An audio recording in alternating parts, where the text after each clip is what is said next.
Hello, good morning. Pag-usapan natin yung reaction ng China na sasagot ni Secretary Teodoro na nagagalit daw yung China.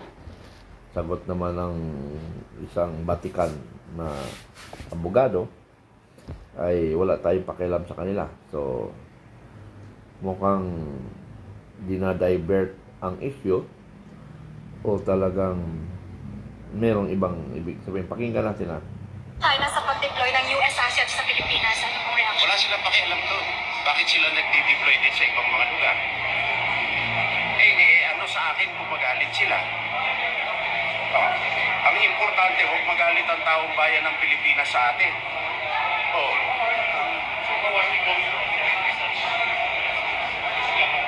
That is an operational matter which Ulitin natin. Dahil lang Dahil lang. Wait a minute. Pinasukan ng Sir, nagagalit ang China sa pag-deploy ng US assets sa Pilipinas. Ano pong reaction? wala silang pakialam doon. Bakit sila nagde-deploy din sa ibang mga lugar? Ano sa akin kung magalit sila? Ang importante, huwag magalit ang taong bayan ng Pilipinas sa atin.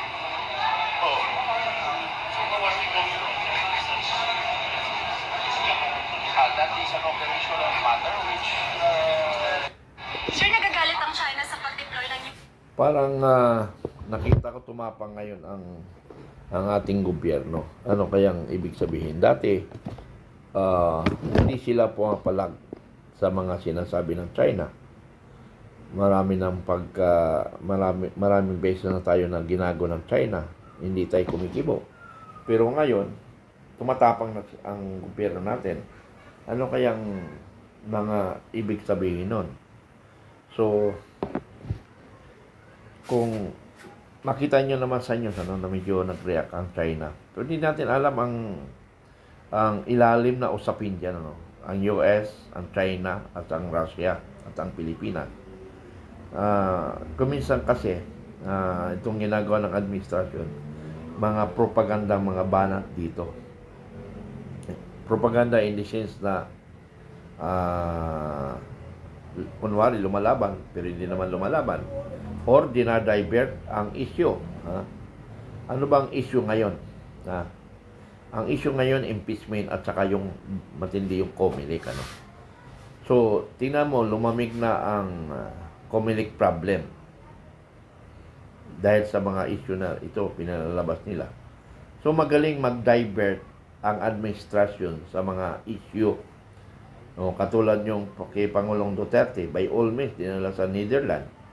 Pero yun pala, nakaditin yung asawa niya.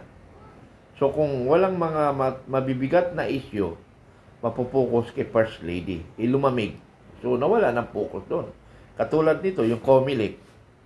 Mabigat na issue ang Comelec, pero asan ang issue ngayon? Nawala. So may mga natalo na alam nila mayroon na silang evidences na matalo.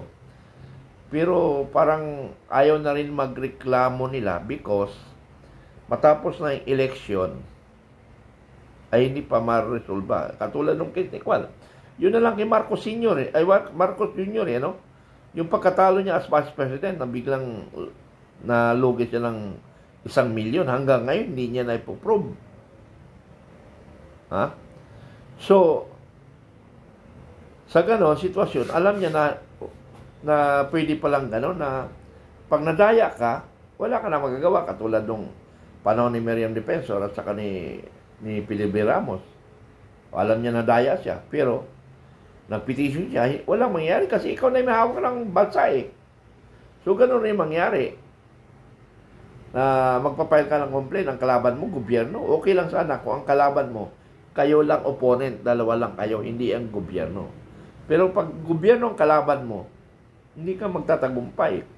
Katulad mo yung mga senador na natalo, yung mga party list na natalo, na alam nila, possible sila papasok at saka based doon sa kanilang mga report, panalo sila. Pero hindi na rin sila nag-attempt na maghabol because walang mangyayari. Ha? So, ang mangyayari ngayon dito, ang People's Initiative ang kumikilos ngayon para sa lahat ng Pilipino. Kalabang ka man o kaibigan ka, barkada ko, anong paman, ang pinag-uusapan dito, yung resulta ng eleksyon, ipaliwanag ng COMELEC. Ano? Ipaliwanag ng COMELEC. Nandito ba yung na yun? Aha. Tingnan ko lang nandito sa COMELEC. Ano? Yun pala, hindi ko pa pala na-discuss yun. Ano? Kailangan magpaliwanag ang COMELEC para makita kung mayroong bandayan o hindi. Pero umiilag ang COMELEC eh. Pero paano natin mapakilo sila? Ha? Mapapakilos lang natin sila by means of order of Supreme Court. Wala dito. Ano? Anyway, sa sunod na explanation ko. Ano? Ay, hindi. Camera ba yun? Tama, camera yun.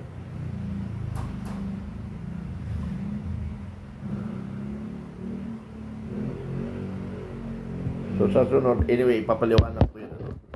So, yun yung pinag-usapan namin na ang United People's Initiative ang kikilos laban sa COMELEC. So, saan tayo lalapit? Subukan natin lumapit sa Senador, lumapit sa Supreme Court, in the United Nations, ano? So, yun yung gagawin natin. So, magkaisa tayo para matulungan natin ang ating bansa. Ano? Matulungan natin ang bansa. At yung mga naapi. Ano? Naapi. So, People's Initiative, dapat tayo, narito tayo. Lagi kong sinisingit ang People's Initiative. Kasi ito nakikita ko na organization na maayos natin ang bansa natin. Maayos natin. And because of People's Initiative, Republic Act 6735. Okay. Dugtong ko na naman dito. Para lagi natin isingit ang Filipino Guerrilla Forces. Ano? Ang Guerrilla Forces ay tumutulong sa sambayan ng Pilipino. Magkaisa tayo, mag-organize tayo. Wag muna kayo mag-isip ng iba. Kayo nasa baba. Ang isipin nyo na lang paano kayo dumami. Mag-isip kayo paano kayo dumami, paano nyo masustain ang inyong mga members. Ano? So, yung ID yata, naayos na yata yung format ng ID, kung sino yung gagawa, para sa lahat na magiging membro, magkakaroon ng ID. Ano? So, organize lang tayo ng organize. Huwag muna tayo mag-isip kung anong iniisip. Basta ang main objective natin dito, mga kaibigan, is tulungan natin ang bansa. Lalo na kayo, baka mapintong sa gera. Pag nagkaroon ng gera, prepared na Pilipinas in terms of manpower o Filipino people. Filipino Guerrilla Force ay ready. So kung mayroon tayo down the line kuman, kasi ganito yan ang situation So pag nagkagera, normally, ang armed forces ang mag-oversee overall security ng Pilipinas. Overall, ano? Now, paano nila ma-overall security ng buong Pilipino? We are 100 million plus Pilipino. Hindi tayo kayang protektahan. In the armed forces, it's only 180,000. And the armed force, and in the reserve is 1 million. Yung 1 million na yan, baka 200 lang mag-report, 200,000, ano? Then, plus yung PNP. So, sabihin na lang natin, less than 1 million ang pwersa natin. So, ang train lang dyan, na talagang, by train talaga, is nasa 200,000 to include the Philippine National Police. O sabihin na lang natin, 300,000 ang fully trained natin, 300,000 versus 6 million na kalaban natin kung China. Ang armed forces yata nila nasa 60 million. Ano? Pero hindi natin problema yan kasi nga kung by air, by land, wala talaga tayong kakayahan by air, by land. Ang kakayahan na natin, by air and water, wala tayong kakayahan dyan. So, ang ating laban na lang dito, by land. Kasi nga, wala namang gera na puro air, puro air at saka water lang ang labanan. Land talaga ang pinakalas. Kasi nga, how can you get the one area kung wala kang tropa sa ground? Ano? So, kailangan ng Army talaga. Army ang kailangan. Ano? Yung Air Force at saka Navy, nasa kanila rin ang pwersa. Nasa kanila ang pwersa, Air Force, Navy. Pero, talking of ground, ang pwersa niyan ay nasa Army. So, paano malagyan ng Army ang bawat... Ang island natin is almost 7,000 plus. 7,000 plus. Paano mo lagyan lahat ng Army yan? Ang Army lang natin, 200. More or less. So, hindi malagyan. Kasi kailangan ang bawat corners ng ating bansa, bawat corners ng ating bansa ay mayroong naka-alert na delaying lang ba? Delaying tactics. Parang katulad ng NPA, delaying lang sila. Na ibig sabihin, for example, ang main target nila, ito yung bansa, ito yung island ng Pilipinas. Ang target nila dito. So, saan sila papasok? Ito yung target nila, Ito ang target nila. Tapos, titingin sila kung saan yung walang forces. Sabi natin, Northern Luzon, walang forces. So, dito sila dadaan bago papunta dito. By land. So, dito, may nakaposisyon na tayo dito. Delaying tactics. Abig sabihin delay nila para makapag-alert ito kung paano ang strategy ang gagawin nila. Pero dito pa lang, matataranta na sila kasi nga bubulabugin ng ating Filipino guerrilla forces. Kasi ang guerrilla forces, ang mission lang natin mga kaibigan, primarily is delaying. Delaying. Kasi wala sa atin ang puwersa pa. Delaying lang tayo. Kumbaga, yung tuloy-tuloy na lakad nila, hindi sila makapagtuloy-tuloy ng lakad. Kailangan magkuha sila. Talagang tactical bago sila makarating sa kanilang objective. So, doon sa tactical nila, tayo na ng mga Filipino guerrilla forces, nakasubaybay lang tayo, sumusunod lang tayo sa kanila. Pag nakita sila natin, napagod sila, weak sila, saka tayo titira, bubulabugin natin. Pero doon, maaring makakuha tayo ng armas doon. Makakuha tayo ng armas doon. Now, may armas naman tayo pag nangyaring gano'n yan. Kasi nga, mayroon pa namang reserve ang armed forces na baril. Saka na lang natin i-discuss yung tungkol doon. Basta, mayroon makukuha baril tayo sa armed forces. Kasi nga, ang armed forces, ang gagawin nila dyan, magti-train pala sila ng mga Pilipino. Unlike tayo, well-organized na tayo. So, ang mangyari, from national level, kami, national leadership, mag-uusap kami ng national leadership ng AFP, ano ang mai-contribute natin sa kanila. And that is our mission, contribute. So, down the line, may mga instruction na. So, ang line of communication natin, mayroon na tayo. Unlike kung wala pang Filipino guerrilla forces, madadaan sila sa pulis. Okay. Ang pulis kasi, bawat municipality, mayroon. Ang AFP kasi, hindi bawat province mayroon. Hindi bawat province mayroon. Mayroon nga pala yung tinatawag na civil disturbance control. Pero ang tao doon, 4 lang na tao na army sa bawat province. So, ano magagawa ng 4? Pero mayroon siyang reserve base.